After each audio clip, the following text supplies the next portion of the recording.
Las máquinas se detuvieron. Los inmensos hornos de la fábrica de golosinas más grande en la historia de Argentina se apagaron para siempre. Ese día, el barrio de La Boca perdió repentinamente el aroma a chocolate que había respirado durante casi 150 años, reemplazado por un silencio ensordecedor y el llanto de miles de trabajadores en las veredas.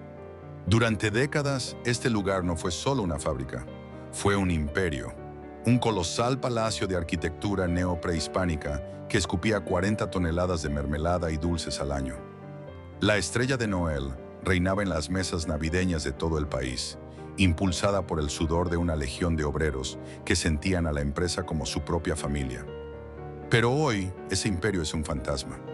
Donde antes retumbaban las cintas transportadoras, hoy reina el vacío. El imponente palacio fue despojado de su alma, convertido en un frío depósito y un estacionamiento de concreto, de miles de puestos de trabajo a cero. ¿Cómo es posible que una dinastía industrial tan poderosa, un gigante que sobrevivió a guerras mundiales y crisis centenarias, se derrumbe por completo en cuestión de años? No fue por falta de hambre de dulces, fue por una sola firma en una sala de juntas, una rendición absoluta ante una nueva era económica que no tuvo piedad. Bienvenidos a la caída de Noel. Esta no es solo la historia de unos chocolates que desaparecieron de los kioscos.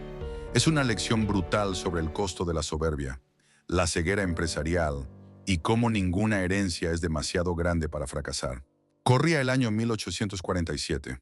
Buenos Aires aún estaba muy lejos de ser la París de Sudamérica, que el mundo conocería décadas más tarde.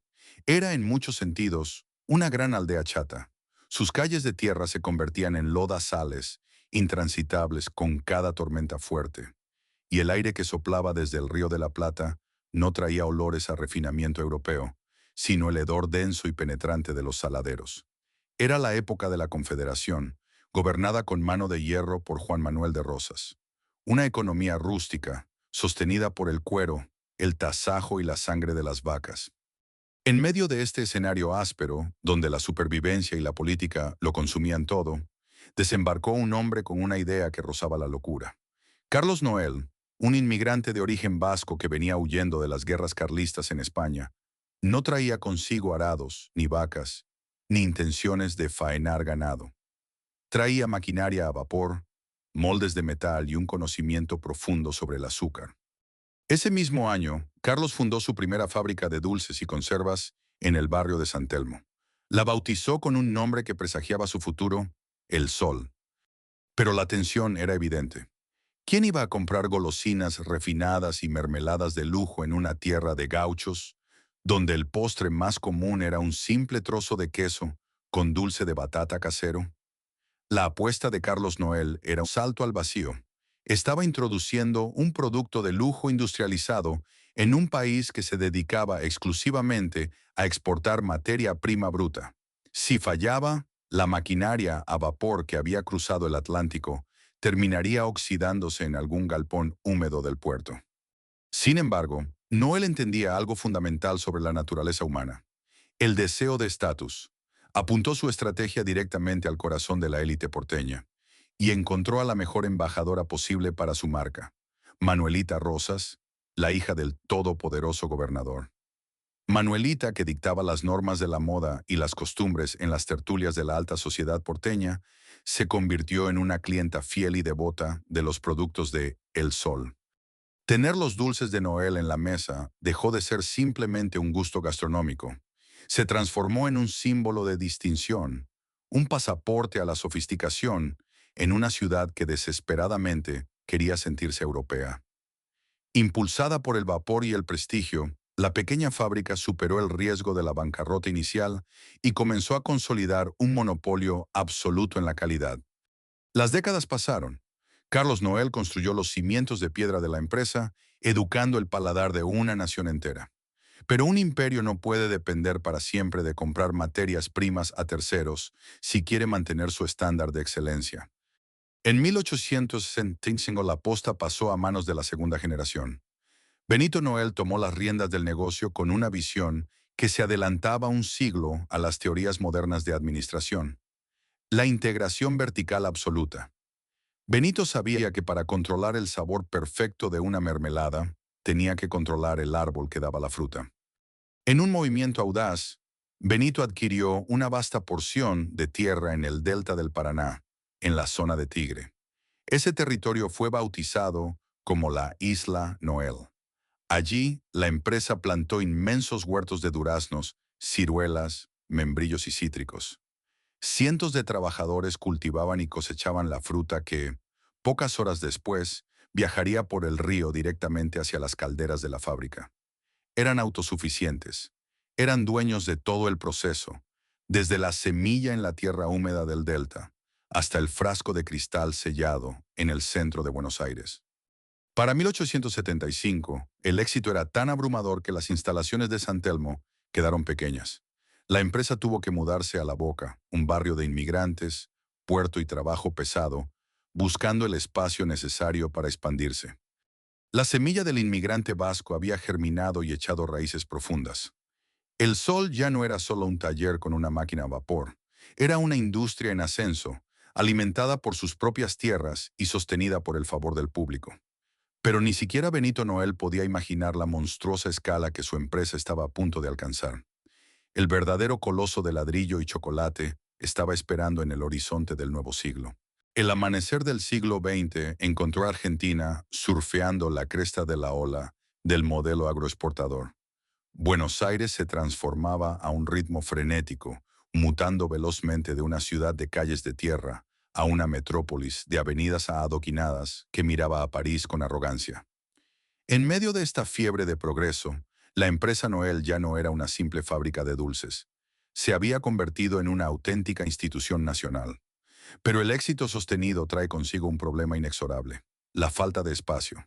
Las instalaciones que a fines del siglo XIX parecían inmensas, ahora asfixiaban la producción. Había llegado el momento de construir algo que no solo albergara más máquinas, sino que proyectara el poderío definitivo de la dinastía.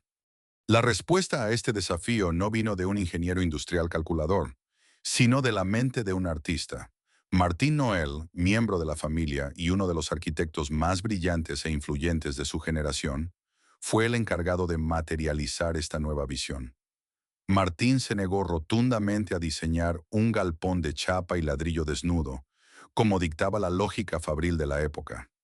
Él quería construir un monumento. Así nació el proyecto de la colosal planta sobre la avenida Regimiento de Patricios, en el límite difuso donde el barrio de La Boca se abraza con Barracas. Cuando el edificio finalmente comenzó a operar en su máximo esplendor durante la década de 1920, los vecinos porteños simplemente no podían creer lo que veían. Era literalmente un palacio. Martín Noel aplicó un estilo neoprehispánico y neocolonial, una rareza absoluta, casi una excentricidad, para un edificio destinado a la industria pesada. Con sus fachadas ornamentadas, sus arcos imponentes y sus detalles esculpidos en piedra que homenajeaban las raíces estéticas americanas, la estructura parecía más un museo de bellas artes o un ministerio gubernamental que un lugar donde se hervía azúcar. Sin embargo, detrás de esa fachada señorial y silenciosa, latía el corazón ensordecedor de una bestia de acero, cobre y vapor. Cruzar las inmensas puertas de roble de la fábrica Noel era ingresar a una ciudad independiente. Los pasillos internos eran tan anchos que parecían avenidas. El aroma denso y caliente a cacao tostado, vainilla y frutas en almíbar inundaba no solo el gigantesco edificio, sino varias manzanas a la redonda. Para los habitantes de La Boca y Barracas, ese olor dulce se convirtió en el reloj biológico del barrio. Las madres y los niños sabían exactamente qué hora de la tarde era, dependiendo de si el aire soplaba con aroma a mermelada de ciruela o a chocolate con leche. Miles de obreros, muchos de ellos inmigrantes italianos y españoles, que apenas balbuceaban el castellano tras bajar de los barcos, encontraban en esos pabellones su primer trabajo formal en América. Hombres con mamelucos de fajina y mujeres con delantales y cofias impecablemente blancas entraban en turnos sincronizados que mantenían los inmensos hornos encendidos día y noche, sin descanso. Era la culminación de un sueño capitalista y familiar, un ecosistema perfecto donde la belleza arquitectónica envolvía a la eficiencia industrial. Pero construir una ciudadela de semejante magnitud artística y operativa en el medio de una de las zonas urbanas más congestionadas de Buenos Aires traía consigo una trampa invisible. El Palacio de Chocolate era una maravilla estética a la vista de todos, sí, pero también era un gigante pesado, un monstruo hambriento de energía, mantenimiento y logística que tarde o temprano comenzaría a exigir un precio altísimo por su propia grandeza. En su apogeo absoluto, la planta de regimiento de patricios no era simplemente grande.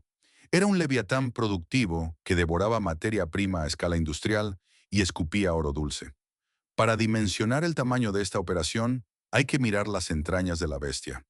Las inmensas calderas de cobre hervían decenas de toneladas de azúcar y fruta fresca diariamente, provenientes directamente de la isla Noel en el Tigre. Las líneas de producción, un batallón de maquinarias pesadas importadas de las mejores ferias industriales de Europa, funcionaban con una precisión mecánica asombrosa, impulsadas por el pulso frenético de un Buenos Aires que parecía no dormir jamás.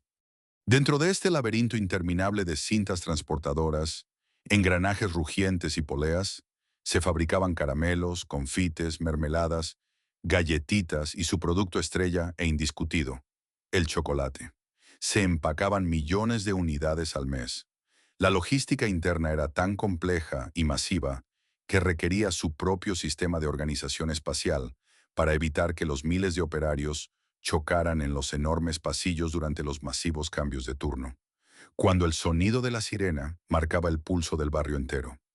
Pero el triunfo definitivo del Palacio de Chocolate no residía únicamente en los asombrosos volúmenes de toneladas procesadas, sino en su conquista cultural absoluta. Noel había logrado el santo grial de cualquier imperio comercial. Se había convertido en una tradición inquebrantable de la argentinidad. Llegar a diciembre sin un pan dulce Noel en la mesa familiar o sin los productos adornados con la inconfundible estrella de Noel era considerado casi un sacrilegio navideño.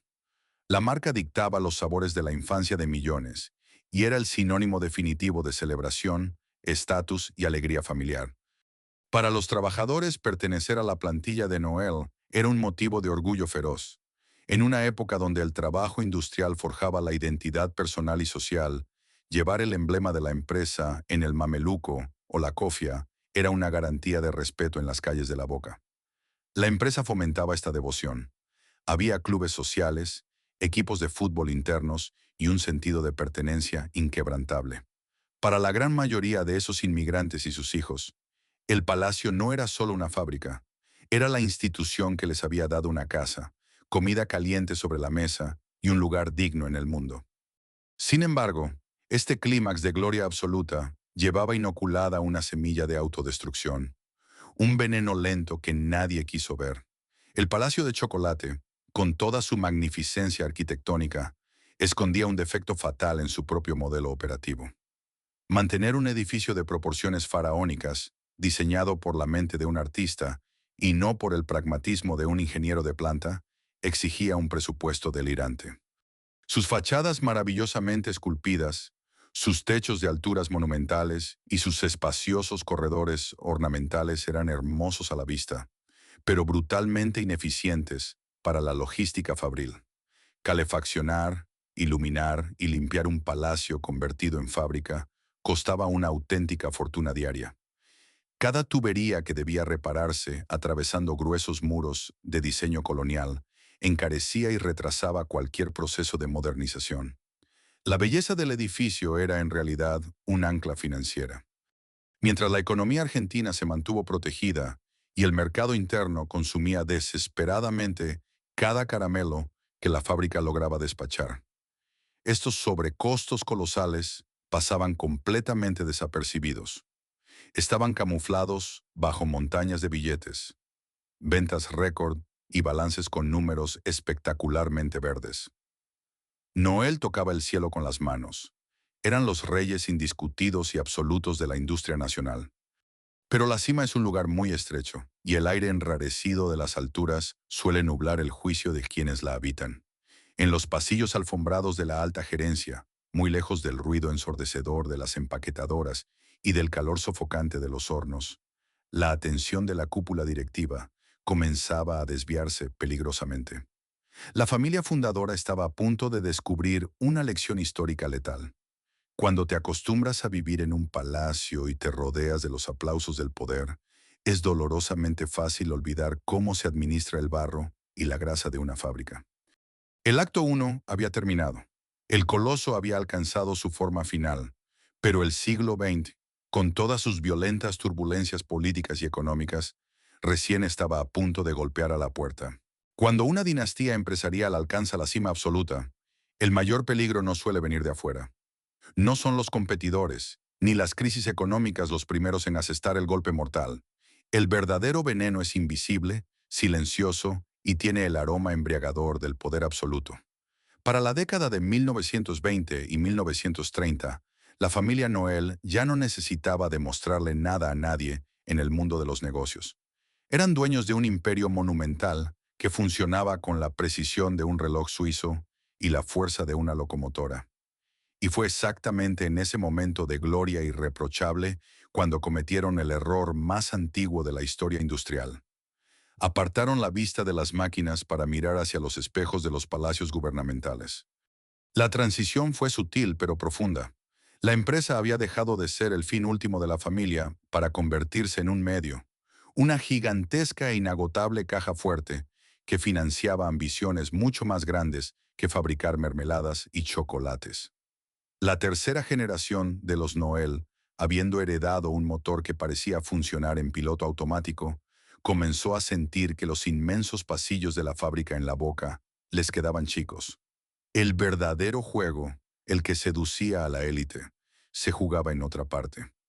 La figura central de este desvío histórico fue Carlos Noel, nieto del fundador homónimo. Carlos era un hombre brillante, refinado, educado en Europa, que veía a la empresa familiar como un trampolín hacia las altas esferas de la vida pública argentina. Su apellido, forjado con azúcar y trabajo pesado por su abuelo y su padre, era ahora una llave maestra que abría las puertas más exclusivas del país. En 1922, Carlos Noel alcanzó lo que para muchos era el pináculo de la vida pública. Fue designado intendente de la ciudad de Buenos Aires bajo la presidencia de Marcelo T. de Alvear. De repente, el heredero del trono de chocolate ya no estaba pensando en cómo optimizar las calderas de la avenida Regimiento de Patricios o en cómo reducir los costos de la cosecha en la isla Noel del Delta. Su mente estaba ocupada diseñando avenidas, inaugurando monumentos, planificando la modernización estética de la capital y codeándose con embajadores, ministros y presidentes. La estrella de Noel ya no era solo el logo impreso en las latas de galletitas que compraban las familias, se había convertido en una estrella política. La familia entera se sumergió en una vorágine de prestigio social, mecenazgo artístico y poder burocrático. Los salones de la alta sociedad porteña celebraban a los Noel no como industriales sudorosos, sino como patricios ilustrados. Mientras tanto, a pocos kilómetros del despacho del intendente, el palacio de chocolate seguía rugiendo, envolviendo a la boca con su humo dulce. A simple vista, todo era perfecto. Los balances a fin de año seguían arrojando fortunas, los obreros seguían cobrando sus salarios y los trenes seguían despachando toneladas de mercadería hacia las provincias. Pero la ausencia de los dueños en el barro diario de la fábrica comenzó a gestar una cultura corporativa letal, la complacencia.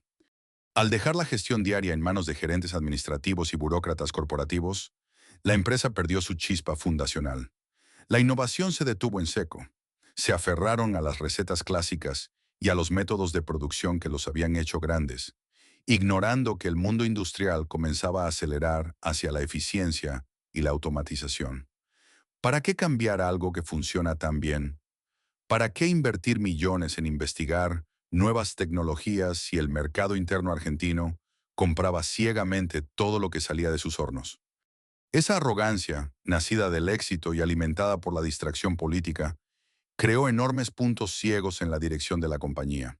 En lugar de reinvertir las ganancias masivas en modernizar la maquinaria pesada o en rediseñar la engorrosa logística interna de su majestuoso palacio, el capital fluía hacia mantener el estatus de la marca y financiar el pesado estilo de vida institucional. Se habían convencido a sí mismos de una mentira sumamente peligrosa. Creían que Noel era demasiado grande, demasiado histórica y demasiado amada por los argentinos como para caer alguna vez. Sin embargo, en las sombras del mercado, lejos de los despachos gubernamentales y de los banquetes de gala, el terreno comenzaba a moverse. En pequeños galpones del interior del país, nuevos competidores, más ágiles, más hambrientos y obsesionados exclusivamente con los costos y la eficiencia, comenzaban a afilar sus cuchillos. La semilla de la caída estaba plantada. El coloso seguía en pie, majestuoso y arrogante, sin darse cuenta de que sus cimientos de azúcar comenzaban a agrietarse lentamente bajo el peso de su propia soberbia. El acto 2 había comenzado, y la realidad económica estaba a punto de cobrar una deuda implacable. El tiempo es el juez más cruel de la industria, y rara vez perdona a quienes se niegan a escuchar su tic-tac. Para cuando la convulsa década de 1970 se abalanzó sobre la Argentina, el escenario económico nacional había mutado de forma irreconocible. Los años de bonanza infinita, mercados cautivos y cierta previsibilidad institucional eran apenas un recuerdo melancólico. El país se adentraba de lleno en un ciclo oscuro y extremadamente turbulento, marcado por tensiones sociales, el inicio de dictaduras militares y el despertar de un monstruo indomable que comenzaría a devorar el poder adquisitivo de millones: la inflación crónica. En medio de este torbellino macroeconómico, el imponente Palacio de Chocolate sobre la avenida Regimiento de Patricios seguía despachando sus productos, pero el ritmo de sus latidos había cambiado. Para el ojo inexperto, o para el vecino porteño que pasaba por la vereda respirando el inconfundible aroma a cacao y vainilla, Noel seguía siendo el gigante invencible de siempre. Sin embargo, puertas adentro, en las sofocantes entrañas de la fábrica, los primeros temblores estructurales comenzaban a sacudir los cimientos del imperio de azúcar. El problema principal de Noel no era, al menos en esa etapa, la falta de ventas. Los argentinos seguían amando con locura la marca y la consumían por pura inercia cultural. El problema era la obsolescencia física y tecnológica. La maquinaria pesada que la empresa había importado con tanto orgullo desde Europa en los años 20 y 30, aquellas formidables bestias de acero que alguna vez fueron el pináculo de la vanguardia global, ahora no eran más que dinosaurios lentos y asmáticos. Requerían un ejército de mecánicos y un mantenimiento constante, exhaustivo y carísimo. Los engranajes se trababan, los motores perdían eficiencia y conseguir repuestos para equipos con medio siglo de antigüedad se había vuelto una auténtica pesadilla logística. Mientras tanto, más allá de los límites de La Boca y Barracas, la industria alimenticia estaba experimentando una revolución. Nuevos competidores, más jóvenes, magros y hambrientos, estaban adoptando líneas de producción compactas, veloces y altamente automatizadas. Estas fábricas modernas no tenían cúpulas ni fachadas talladas. Eran galpones funcionales diseñados exclusivamente para producir más volumen, en menos tiempo y a una fracción del costo. Para Noel, intentar imitar esta eficiencia y adaptarse a la nueva era tecnológica era una tarea casi imposible debido a una ironía cruel. La misma belleza arquitectónica que los había consagrado como reyes, ahora los mantenía prisioneros. El majestuoso diseño neoprehispánico, concebido por Martín Noel, con sus muros de carga infranqueables, sus techos abovedados y sus pasillos ornamentados, era un infierno para la ingeniería industrial moderna. No se podía simplemente derribar una pared histórica de medio metro de espesor para instalar una nueva empaquetadora continua, ni se podía reconfigurar el diseño de la planta sin paralizar sectores enteros. El edificio era monumental, bellísimo, pero brutalmente rígido. El palacio se estaba transformando, en silencio, en una enorme jaula de oro. Esta jaula de oro no solo limitaba el espacio físico, también devoraba los recursos financieros de la compañía con un apetito insaciable y silencioso. Durante las décadas de 1970 y 1980, la economía argentina se transformó en un campo minado. El país atravesó el Rodrigazo, el terror de la dictadura militar, las devaluaciones crónicas y, finalmente, el colapso hacia la hiperinflación de los años 80.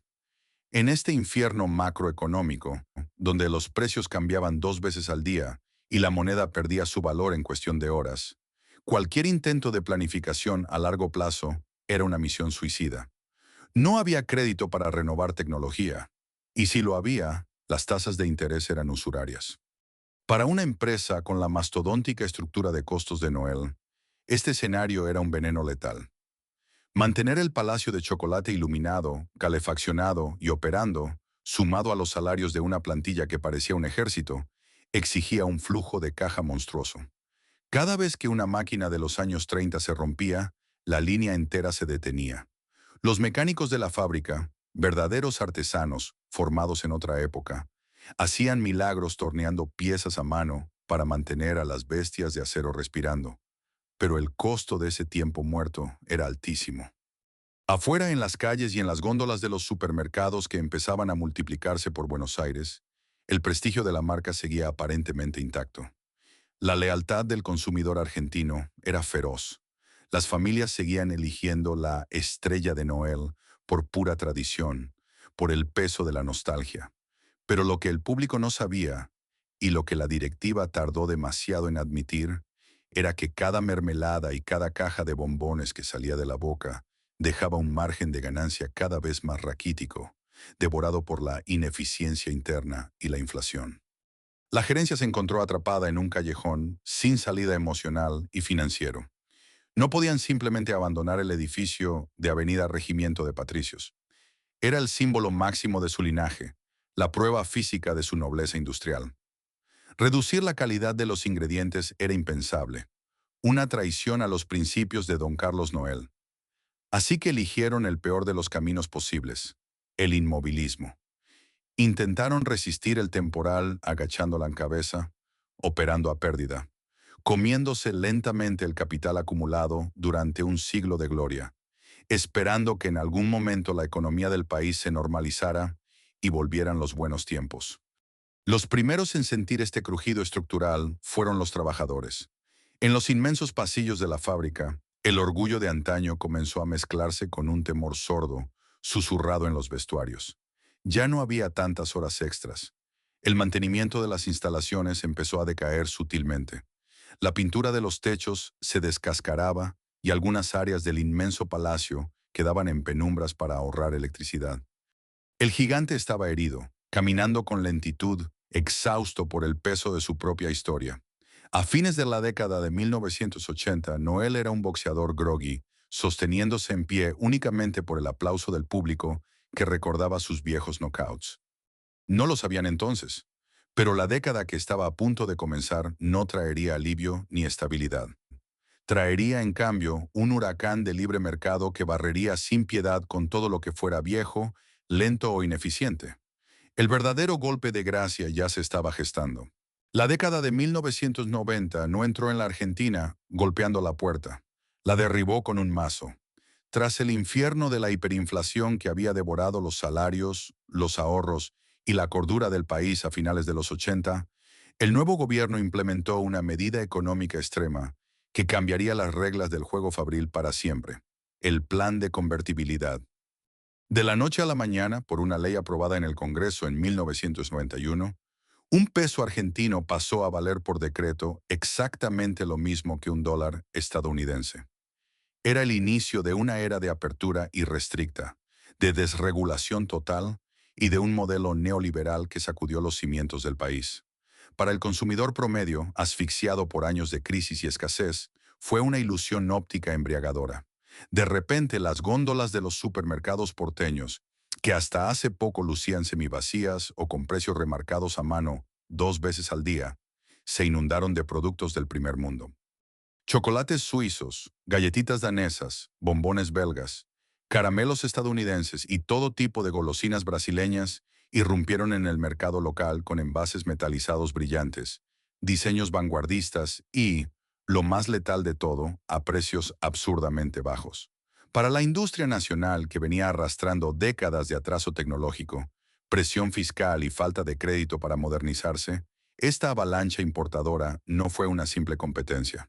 Fue un pelotón de fusilamiento a quemarropa.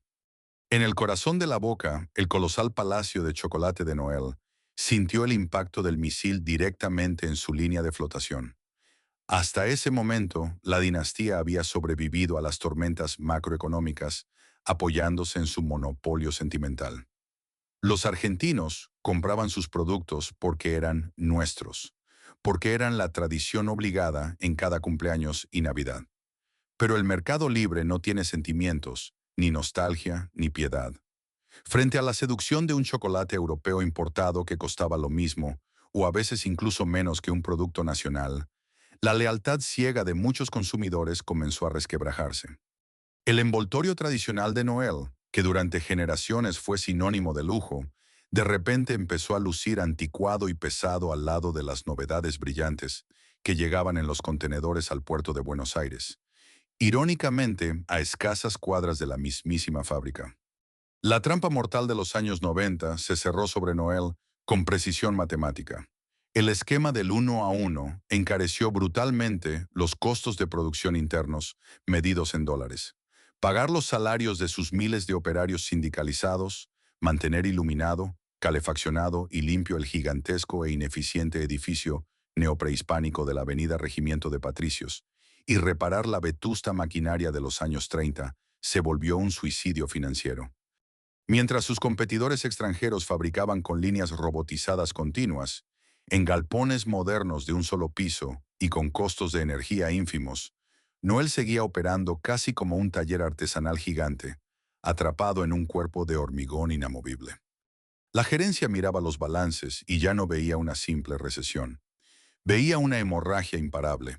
La cuota de mercado, esa que habían dominado como monarcas absolutos durante más de un siglo, se desmoronaba mes a mes y los pasillos del palacio comenzaban a respirar un aire de pánico silencioso. Sin embargo, para empeorar las cosas, el verdadero verdugo no llegaría en un barco de carga desde Europa, sino desde las mismísimas entrañas de la Argentina. El golpe de gracia, sin embargo, no necesitaba pasaporte ni cruzaba el océano. Mientras la gerencia de Noel miraba con terror los contenedores llenos de productos europeos que llegaban al puerto, el depredador definitivo ya estaba acechando desde el interior del país, más precisamente desde Arroyito, en la provincia de Córdoba. Su nombre era Arcor. A diferencia de Noel, Arcor no tenía un palacio neoprehispánico en el centro de una metrópolis, ni sus dueños habían sido intendentes o embajadores. Nacida varias décadas después que el gigante porteño, la empresa cordobesa operaba con una lógica diametralmente opuesta. Sus instalaciones no eran monumentos arquitectónicos para ser admirados. Eran enormes galpones de chapa y concreto, diseñados bajo la más estricta, fría y calculadora ingeniería industrial. Durante los años en que Noel descansaba en sus laureles, consumida por su propio estatus, Arcor había invertido silenciosa pero agresivamente en tecnología de punta, logrando una automatización feroz. El campo de batalla decisivo de los años 90 ya no eran los tradicionales almacenes de barrio ni los kioscos escolares. Era la era de la explosión de los hipermercados. Cadenas gigantescas, con pasillos interminables iluminados por luces de neón, que dictaban nuevas y despiadadas reglas comerciales. Estos monstruos del supermercadismo exigían a sus proveedores volúmenes de entrega brutales, reposición inmediata y, sobre todo, precios aplastantes. Arcor, con su maquinaria moderna y costos operativos mínimos, podía inundar las góndolas con millones de golosinas a un precio irrisorio, dejando un margen de ganancia enorme para los supermercados. Noel, en cambio, arrastraba el ancla de su ineficiencia estructural. Cada frasco de mermelada y cada caja de bombones que salía de las antiguas calderas de la Boca costaba muchísimo más caro de producir. Al no poder ceder ante las agresivas exigencias de precios de las grandes cadenas, Noel comenzó a sufrir el peor castigo posible para una marca de consumo masivo: la invisibilidad. Sus productos históricos empezaron a perder espacio en las estanterías más codiciadas, siendo desplazados hacia los rincones inferiores o, directamente, eliminados del catálogo. Para compensar la caída catastrófica de los ingresos y poder sostener los gigantescos costos fijos que implicaba mantener con vida a los miles de operarios y al gigantesco edificio de Avenida Regimiento de Patricios, La dirección de la empresa tomó la decisión que sellaría su destino final. Comenzaron a endeudarse, y en la Argentina de la convertibilidad, esa deuda se tomaba en dólares. Fue un pacto suicida. Endeudarse en moneda dura, con tasas altísimas, mientras tu cuota de mercado se desangraba mes a mes, era una receta garantizada para el desastre absoluto. Los balances de Noel pasaron rápidamente de exhibir ganancias a mostrar un rojo profundo y alarmante. De pronto, la cruda realidad del capitalismo moderno se hizo evidente frente a la familia fundadora. Ya no importaba cuánta historia tuviera la marca, cuántas navidades hubieran endulzado, ni cuán amada fuera la estrella de Noel por el pueblo argentino. En el implacable tablero del libre mercado globalizado, la nostalgia no paga los salarios, no repara calderas rotas y no frena los embargos bancarios. El coloso de la Boca estaba acorralado. La trampa de los 90 se había cerrado por completo y la empresa se ahogaba en un océano de deudas impagables. Solo era cuestión de tiempo para que alguien entrara a la sala de juntas, no con la intención de salvar el legado de Carlos Noel, sino de devorar sus restos. Para mediados de 1994, el aire en el directorio del imponente edificio de la Avenida Regimiento de Patricios se había vuelto irrespirable. Los pasillos de la alta gerencia ya no olían a cacao tostado ni a vainilla. Olían a miedo, a desesperación financiera y al sudor frío que produce el fracaso inminente. El coloso de la Boca estaba acorralado. La trampa de la convertibilidad y el endeudamiento en dólares habían cerrado sus fauces, y la empresa familiar, que alguna vez dictó los gustos y las costumbres de toda una nación, ahora sobrevivía mendigando oxígeno a los bancos. El nivel de endeudamiento había alcanzado un punto de no retorno. Cada mes que pasaba, mantener encendidas las viejas calderas del Palacio de Chocolate, pagar los sueldos de miles de operarios y cubrir los desorbitantes costos operativos de un edificio histórico, generaba un rojo en los balances que amenazaba con arrastrar a toda la dinastía a la bancarrota absoluta. Los bancos que años antes se peleaban por ofrecerle líneas de crédito a los herederos de don Carlos Noel, ahora enviaban frías notificaciones de embargo. El tiempo se había agotado. La familia fundadora, acostumbrada a los salones patricios y al respeto reverencial, tuvo que tragarse el orgullo y salir al mercado a buscar desesperadamente un salvavidas, un socio capitalista, un caballero blanco que inyectara los millones de dólares necesarios para mantener viva la leyenda. Pero en la cruel estepa del libre mercado de los años 90, no existen los caballeros blancos, solo existen los depredadores. Y el depredador más formidable, eficiente y hambriento de la industria alimenticia argentina ya los estaba esperando. El grupo Arcor, originario de la provincia de Córdoba, representaba exactamente todo lo que Noel había fallado en ser. Bajo una conducción moderna, agresiva y despiadadamente pragmática, Arcor se había transformado en un pulpo industrial imparable. No operaban en palacios neoprehispánicos, ni les interesaba el roce con la alta política porteña. Operaban en galpones funcionales, con líneas de ensamblaje automatizadas de última generación, turnos optimizados al segundo y una estructura de costos escandalosamente baja. Cuando la familia Noel se sentó a la mesa de negociaciones con los directivos de Arcor, el contraste fue brutal. De un lado de la mesa había una dinastía exhausta, atrapada en la nostalgia, intentando salvar 147 años de historia, los empleos de su gente y un edificio que consideraban sagrado. Del otro lado, había calculadoras, planillas de cálculo y una visión de negocios gélida que no dejaba lugar para el romanticismo. Arcor tenía el dinero en efectivo que Noel necesitaba desesperadamente para no ir a la quiebra y evitar un escándalo judicial y social de proporciones bíblicas. Sin embargo, en esas reuniones cerradas, una verdad aterradora comenzó a hacerse evidente para los herederos del imperio porteño. Los cordobeses no estaban allí para formar una alianza. No estaban interesados en asociarse para aprender los secretos centenarios de los maestros chocolateros de la Boca, ni mucho menos planeaban inyectar capital para modernizar las vetustas máquinas del Palacio de Regimiento de Patricios. Arcor había mirado los números y había llegado a una conclusión lapidaria. Lo único que realmente valía la pena en todo el imperio Noel era el nombre. La estrella de Noel, el prestigio de la marca, la lealtad emocional que los argentinos aún sentían por sus pan dulces y mermeladas. Todo lo demás, el edificio majestuoso, las maquinarias antiguas, los miles de operarios con su pesada carga sindical y sus historias de vida, no era un activo, era un estorbo monumental. El jaque mate estaba sobre la mesa.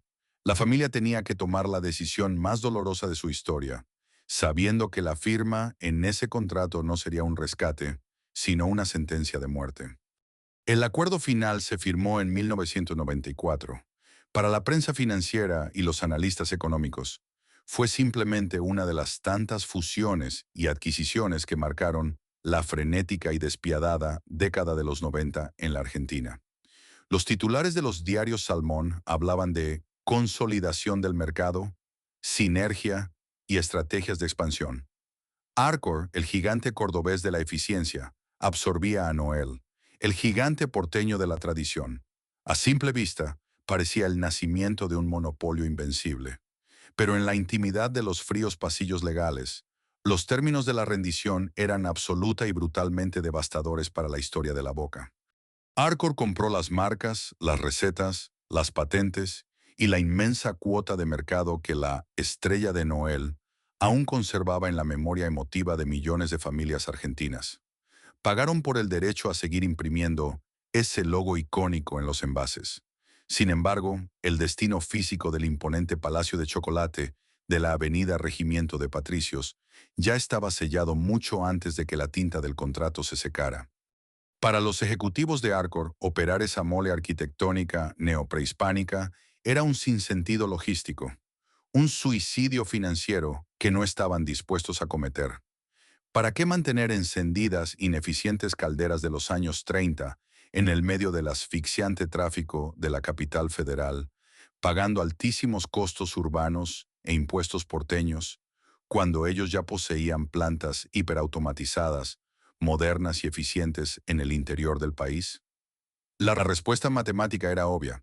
El edificio debía morir para que la marca pudiera vivir. La familia fundadora tuvo que soltar finalmente el timón.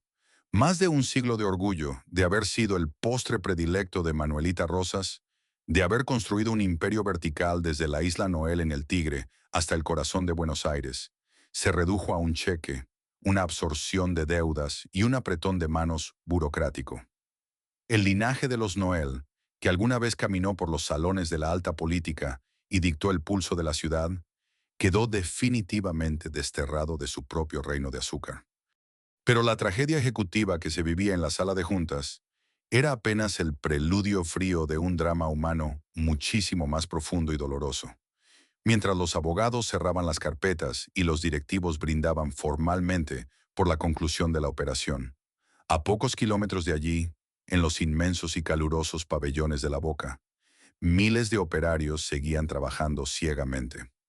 Eran hombres y mujeres con mamelucos azules y cofias impecablemente blancas que habían dejado su juventud entre esas paredes de ladrillo. Familias enteras, donde abuelos, padres e hijos habían compartido la misma línea de ensamblaje, atando sus destinos personales a la salud de la empresa.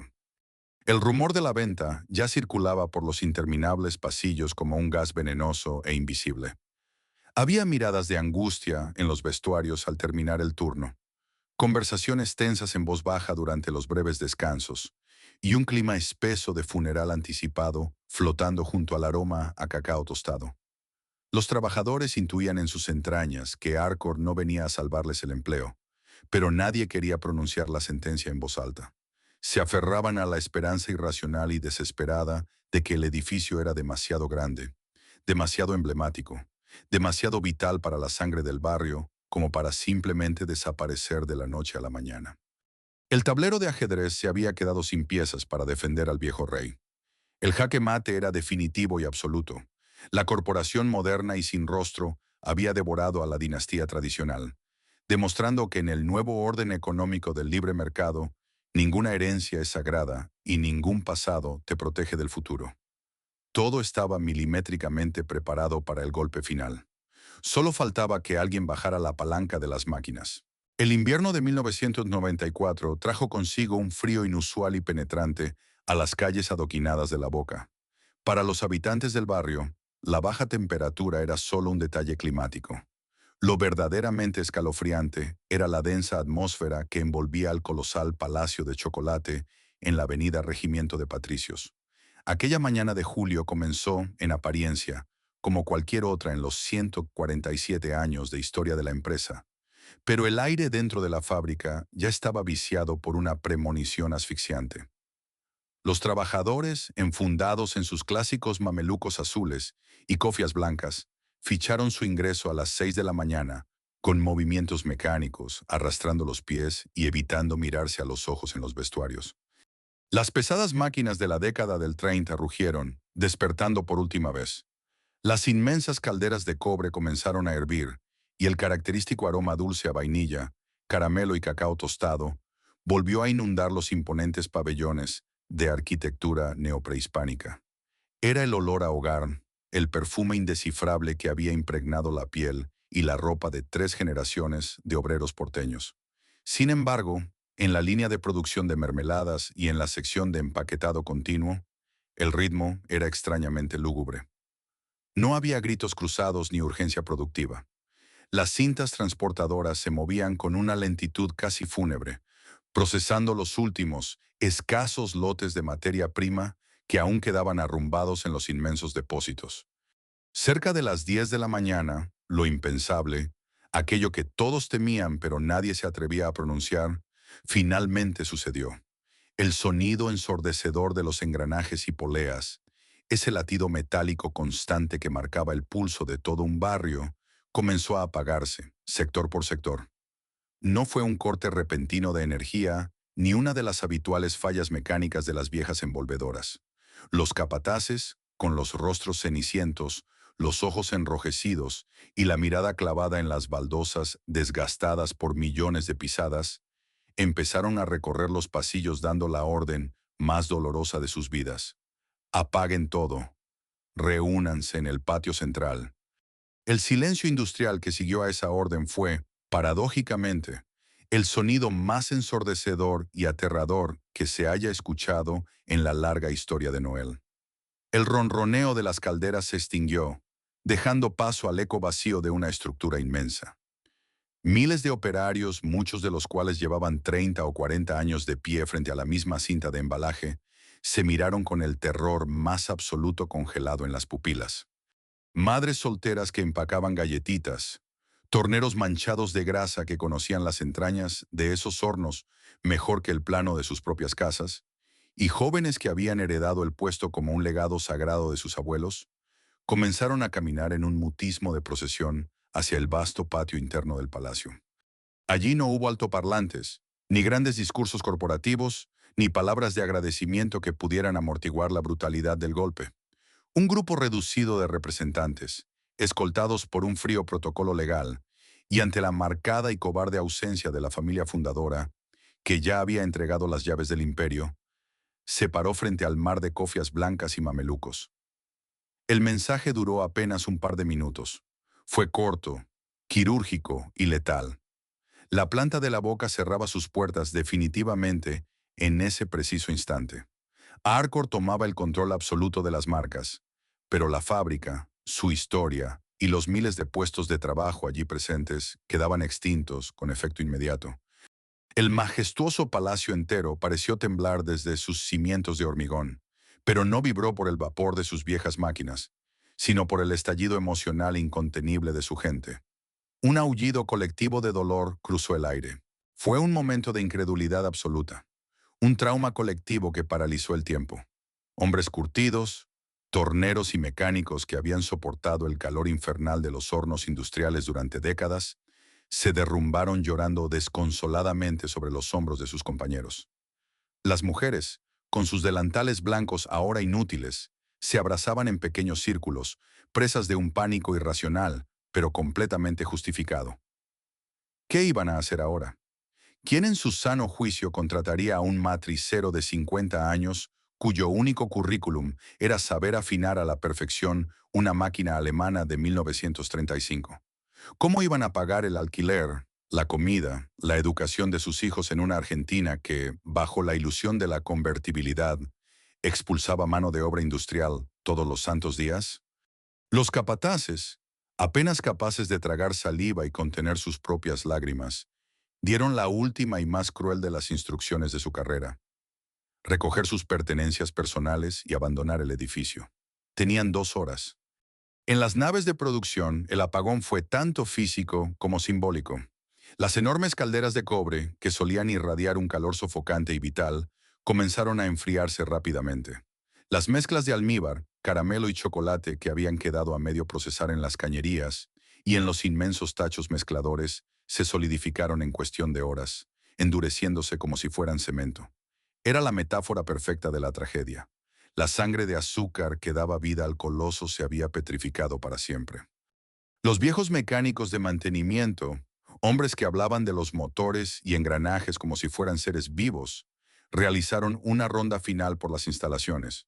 Con las manos manchadas de grasa, apagaron los tableros eléctricos principales, desconectaron las bombas de presión y cerraron las pesadas válvulas de vapor. Cada giro de llave inglesa, cada interruptor que bajaban en la oscuridad incipiente de la fábrica, se sentía como desenchufar el respirador artificial de un familiar moribundo.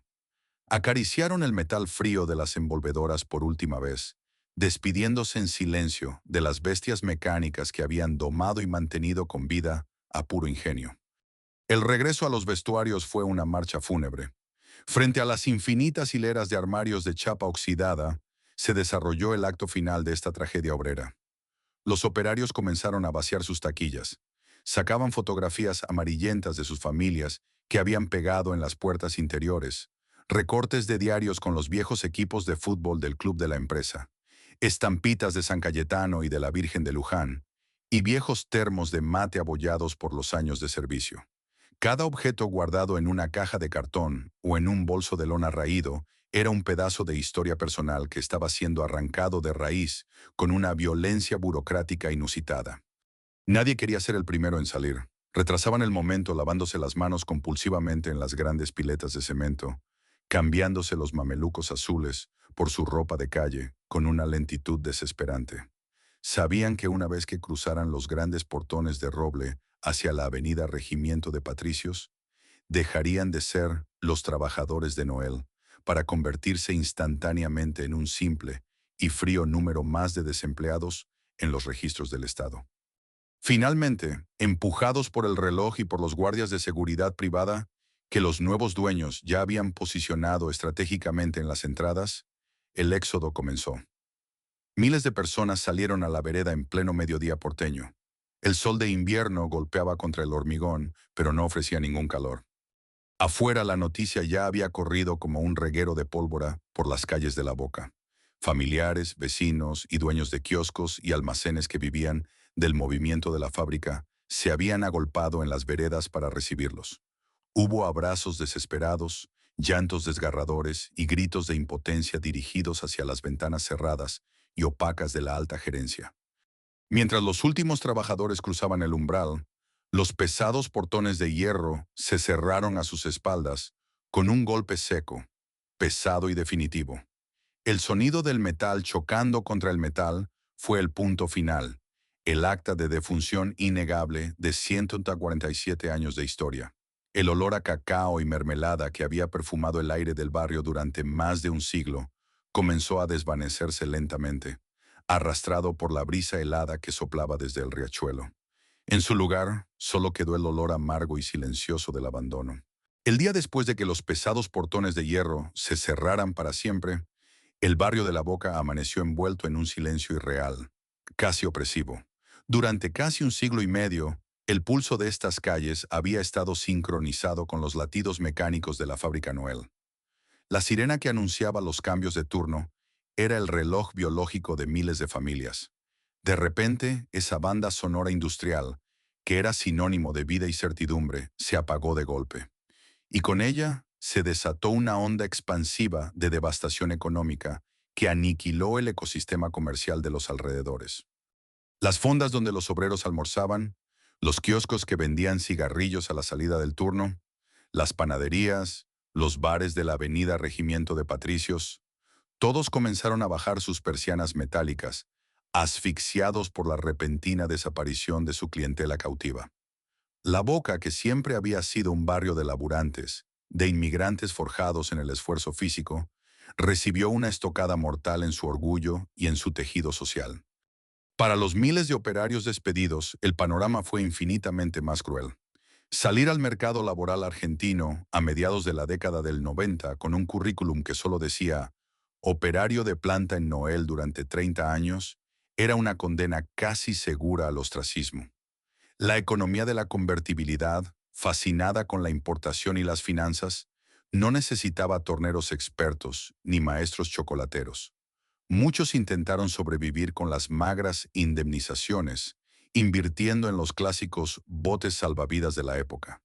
Se compraron un auto usado para trabajar de remiseros, abrieron un parripollo improvisado en el garaje de su casa o instalaron una pequeña despensa que, en la mayoría de los casos, terminaba fundiendo a los pocos meses ante la competencia aplastante de los nuevos hipermercados extranjeros. Pero lo que perdieron no fue solo un salario a fin de mes. Perdieron su identidad, dejaron de ser los respetados artesanos industriales que alimentaban las navidades del país para convertirse en desocupados. Una palabra gélida que comenzó a tatuarse a fuego en la sociedad argentina de fin de siglo. La depresión, el silencio en las mesas familiares y los hogares desmembrados por la tensión financiera fueron el eco humano, silencioso y doloroso, que dejaron los hornos vacíos. Mientras tanto, puertas adentro del colosal edificio, se llevaba a cabo un desguace burocrático y sistemático. Los nuevos dueños de la marca, amparados en su fría lógica de rentabilidad, no tenían ningún interés en preservar la historia material del imperio porteño. Durante los meses siguientes al cierre definitivo, flotas de camiones de carga pesada ingresaron por los portones traseros para vaciar el Palacio de Chocolate. Las históricas calderas de cobre, las pesadas empaquetadoras europeas y los inmensos tachos mezcladores fueron desmantelados y vendidos, en su gran mayoría, como simple chatarra al peso. El magnífico edificio de estilo neoprehispánico, diseñado por la mente brillante de Martín Noel para ser una catedral indiscutida de la industria nacional, le arrancaron sus entrañas de acero. Quedó convertido en un inmenso esqueleto de hormigón y ladrillo hueco. Ver esa estructura monumental, que alguna vez escupió toneladas de dulzura diaria, reducida a un cascarón oscuro y sin vida, era una postal que partía el alma de cualquier vecino que caminara por la vereda. La humillación final para el linaje arquitectónico del palacio llegó poco después. Sin máquinas, sin vapor y sin obreros, los inmensos pabellones y los anchos pasillos internos encontraron un nuevo propósito, mucho más acorde a la frialdad y el pragmatismo de la nueva era. El edificio fue subdividido y alquilado como un gigantesco depósito logístico para empresas tercerizadas y en varios de sus sectores históricos, como una simple y gris playa de estacionamiento. El contraste visual y emocional era absoluto. Donde antes cientos de mujeres con cofias impecables empacaban con orgullo los pan dulces que llegarían a cada rincón del país, ahora descansaban hileras de autos apagados, goteando aceite negro sobre las baldosas que alguna vez fueron pulidas hasta brillar.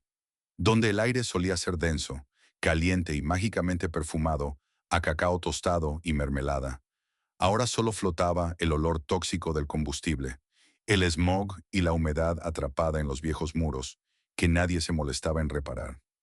El Palacio de Chocolate se transformó en un mausoleo gigante, una tumba de concreto en el corazón del sur de Buenos Aires. Una cicatriz urbana que le recuerda todos los días a los vecinos de La Boca que hubo un tiempo, no hace tanto, en el que ellos fueron el motor de un imperio. Hoy si uno camina de noche por la avenida Regimiento de Patricios y mira hacia las altas ventanas oscuras de los pisos superiores, el silencio es tan profundo, tan antinatural que casi parece gritar. El eco de los hornos vacíos sigue resonando, no como un recuerdo romántico de lo que fue, sino como un lamento constante por todo lo que se dejó morir en nombre del progreso. Cuando el polvo finalmente se asienta sobre las ruinas de un imperio industrial, y el impacto emocional de los despidos masivos comienza a diluirse en las frías estadísticas del Estado, llega el momento ineludible de la autopsia. ¿De qué murió realmente Noel? La respuesta fácil, la excusa que muchos directivos repitieron en los pasillos de los clubes exclusivos de Buenos Aires, fue culpar a la década del 90. Culparon a la convertibilidad, al 1 a 1, a la apertura indiscriminada de las importaciones y a la crueldad del modelo económico neoliberal. Y si bien es cierto que el huracán de los 90 fue el verdugo que ejecutó la sentencia, el juicio por la muerte de Noel se había perdido muchísimo antes, en las propias oficinas de la empresa. La verdadera causa de muerte de este gigante porteño no fue un asesinato. Fue un suicidio lento, silencioso y bañado en soberbia corporativa. Noel murió de una enfermedad que suele infectar a las empresas cuando superan el siglo de vida y alcanzan un estatus casi mítico: la ilusión de la inmortalidad. Durante décadas, la familia fundadora y su junta directiva confundieron la lealtad cultural con el amor incondicional. Creyeron ciegamente que, porque la estrella de Noel era un símbolo sagrado en las mesas navideñas argentinas y porque Manuelita Rosas había comido sus dulces un siglo atrás, el mercado jamás les daría la espalda. Pero en la frialdad matemática del capitalismo globalizado, el amor incondicional no existe. La nostalgia es un valor hermoso para el marketing, pero no es un escudo antibalas contra la eficiencia de los competidores. En el momento exacto en que un consumidor argentino, golpeado por sus propias crisis económicas, se paró frente a la góndola del hipermercado y vio un chocolate importado o un producto de Arcor que ofrecía mejor calidad percibida a la mitad de precio, la lealtad centenaria se desvaneció en el aire. La segunda gran lección que deja la caída de Noel es la trampa del ego arquitectónico y estructural. A lo largo de la historia industrial, las fábricas exitosas tienden a construir monumentos a su propio éxito.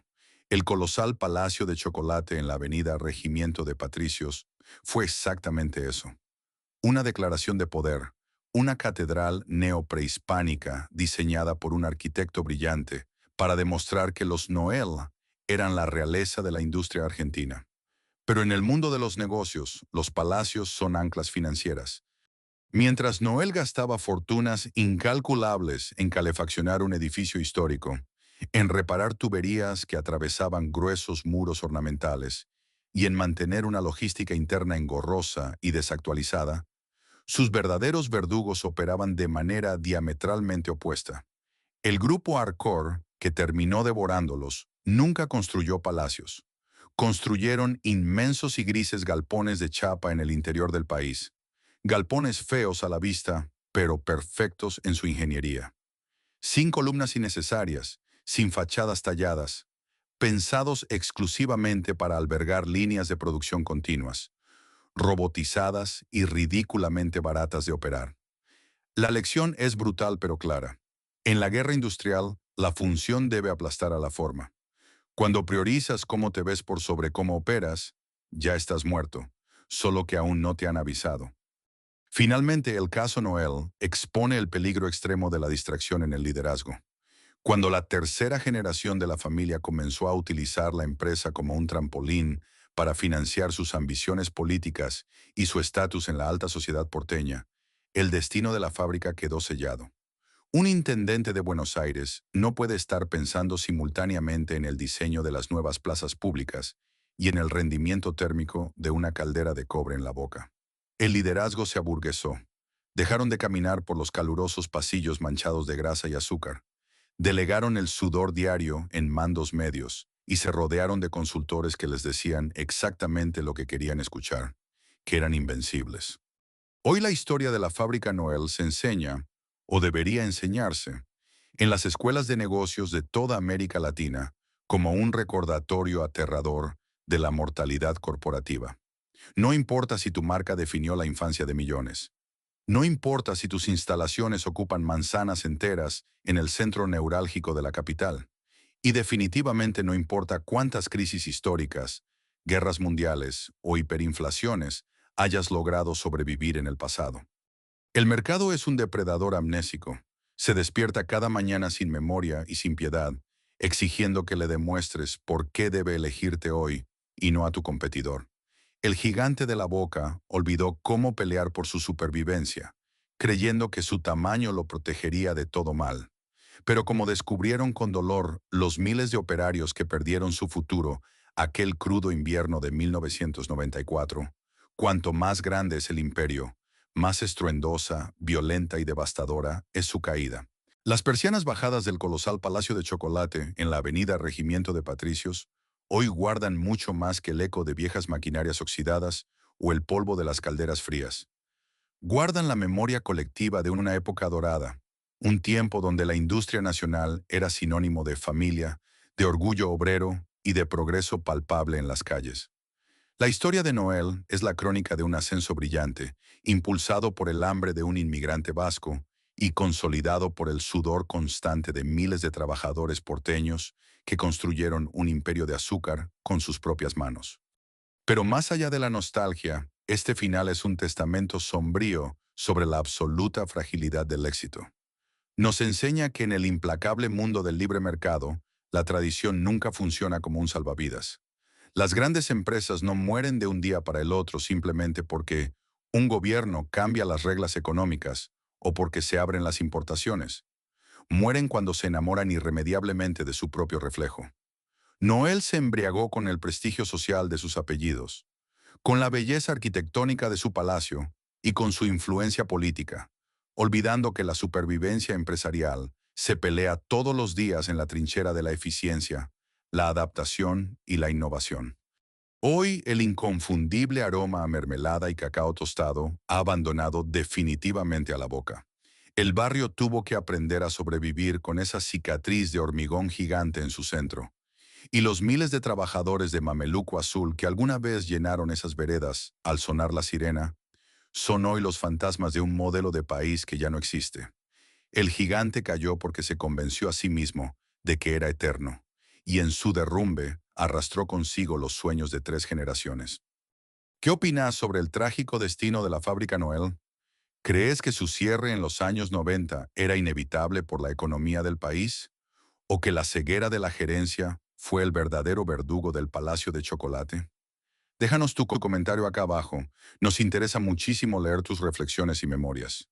Si este documental te hizo pensar o te ayudó a entender un poco más nuestra historia industrial, te invitamos a suscribirte al canal y a dejar tu me gusta. Eso nos ayuda enormemente a seguir investigando y rescatando del olvido estas historias que forjaron y a veces quebraron a nuestro país. Gracias por acompañarnos hasta el final.